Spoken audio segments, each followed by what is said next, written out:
Ang daming mga soy ko nagme-message sa akin ano daw masasabi ko sa pagkabuntis ni Bea Bores.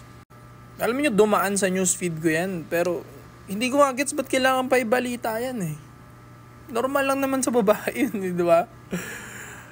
Oh, nagkasundo sila magkaroon ng bembangan, may nabuo, magkakaroon ng baby.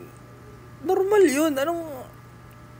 Hindi ko get sa mga Pilipino kung bakit sobrang big issue na itong bagay na to at talagang pinangalandakan, binalita pa sa buong Pilipinas.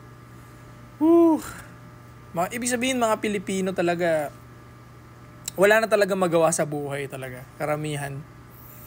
To the point na pati mga ganitong issue pinapatos pa nila, diba? Anong masasabi mo sa pagkabuntis ni Bea Bores? Anong masasabi? Di magkaka-baby o tapos nagbimbangan sila eh. May nabuo. Okay? Ano yun? Ano ang bag niyan sa buhay natin, di ba? Anong issue niya? Pilipino. Stay cold.